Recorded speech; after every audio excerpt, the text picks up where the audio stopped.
सब लोग तेल की बात कर रहे हैं लेकिन वेनेजुएला के 6 लाख बिटकॉइन की कोई भी बात नहीं कर रहा। अमेरिका की पूरी नजर है कि ये जो 6 लाख बिटकॉइन है वेनेजुएला के पास, जो कि शेडो रिजर्व था, जो निकोलस मडूरो जो वहां का प्रेसिडेंट था, उसने ये जो शेडो रिजर्व बिटकॉइन का बनाया था, इस पे पूरी नजर है अमेरिका की कि वो इसे एक्वायर कर ले। क्या करेगा वो एक्वायर करके, इस वीडियो को पूरा जरूर देखेगा एंड तक, ठीक है। तो 6 लाख बिटकॉइन एक्चुअली में होते कितने, अगर देखा जाए तो सबसे ज्यादा बिटकॉइन सतोशी नाकामोटो के ने जो माइन किए थे अपने अर्ली डेज में, तो 11 लाख बिटकॉइन जो है वो सतोशी नाकामोटो के पास है। दूसरे नंबर पे ब्लैक रॉक है 7,70,000। तीसरे नंबर पे माइक्रो स्ट्रेटेजी है 6,72,000 बिटकॉइन है उस कंपनी के पास। और चौथे नंबर पे अगर देखा जाए तो वेनेजुएला का जो शेडो रिजर्व है, तो ये 6 लाख बिटकॉइन उसके पास बताए जाते हैं। कभी वेनेजुएला ने ये डिक्लेयर तो नहीं किया, क्योंकि काफी सारी जो इंटेलिजेंस एजेंसीज हैं, काफी सारे जो एक्सपर्ट्स हैं, उनका ये मानना है कि वेनेजुएला ने के पास 6 लाख बिटकॉइन का एक शेडो रिजर्व है। अब ये उसने शेडो रिजर्व बनाया कैसे? सो बेसिकली क्या था कि जो मडूरो था, जो वहां का प्रेसिडेंट था वेनेजुएला का, उसको एक आइडिया लग गया था, उसको अमेरिका की इंटेंशन पता लग गई थी कि उसके ऊपर जिस हिसाब से सैंक्शंस लग रहे थे, तो उसने क्या करा कि 2018 के अंदर अपना 73 टन सोना यूएई और टर्की के रास्ते उसने ये अपना सोना स्वाप कर दिया बिटकॉइन से। तो उसने जब ये स्वाप करा तो उस टाइम जो बिटकॉइन की कीमत थी करीब $3,000 से $10,000 के बीच में थी। उसके अलावा उसने 2023 से 2025 के बीच में जितना भी तेल बेचा, वो तेल उसने यूएसडीटी में बेचा। अब 80% तेल जब यूएसडीटी में उसने बेच दिया, तो उसने यूएसडीटी में पैसे को नहीं रखा, क्योंकि उसको पता था कि यूएसडीटी कभी भी फ्रीज हो सकता है। तो उसने सारा का सारा यूएसडीटी जो है वो बीटीसी में कन्वर्ट कर दिया। उसके अलावा उस वेनेजुएला के अंदर काफी सारे माइनर्स थे, उसने सारे माइनर्स की जो माइनिंग मशीन्स थी, हार्डवेयर था, उसको कन्फिस्केट किया, प्राइवेट माइनिंग को बैन कर दिया, बिटकॉइन की प्राइवेट माइनिंग नहीं होने दी, और सारी की सारी जो माइनिंग थी वो खुद करता था, वहां की गवर्नमेंट करती थी। तो माना जाता है कि एक तरीके से वेनेजुएला के पास 6 लाख बिटकॉइन का रिजर्व है, जिसकी आज की डेट में अगर कीमत देखी जाए तो 56 बिलियन यूएस डॉलर की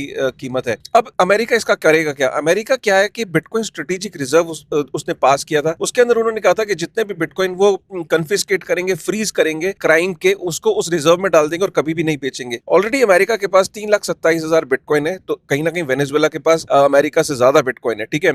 तो अमेरिका क्या करेगा कि इस रिजर्व के अंदर जो भी बिटकॉइन वो डाल देता है उसको कभी नहीं बेचेंगे। अमेरिका ये चाहता है कि 6 लाख बिटकॉइन अगर ये मिल जाए तो वो इसको स्ट्रेटेजिक रिजर्व में डाल देगा, और उसके बाद इस स्ट्रेटेजिक रिजर्व में जो बिटकॉइन चला जाता है वो कभी भी नहीं बिकेगा, बिकॉज ये कानून है। तो अमेरिका का टारगेट ये था कि हर साल वो 2 लाख बिटकॉइन जो है वो बाय करें, और 5 साल के अंदर 1 मिलियन बिटकॉइन वो एक्वायर कर लें। यहाँ तो वेनेजुएला को के ऊपर अटैक करके उनकी लॉटरी लग गई, क्योंकि एक ही शॉट में अब अमेरिका के पास 9,25,000 बिटकॉइन हो जाएंगे। तो गाइज, आप तो हेडलाइन के अंदर ऑयल और गोल्ड और ये नेचुरल गैस और रेयर मिनरल पढ़ रहे थे, लेकिन असली कहानी तो कहीं ना कहीं बिटकॉइन में छुपी है। अमेरिका की नजर बिटकॉइन पे है। दोस्तों के साथ इसको शेयर करेगा।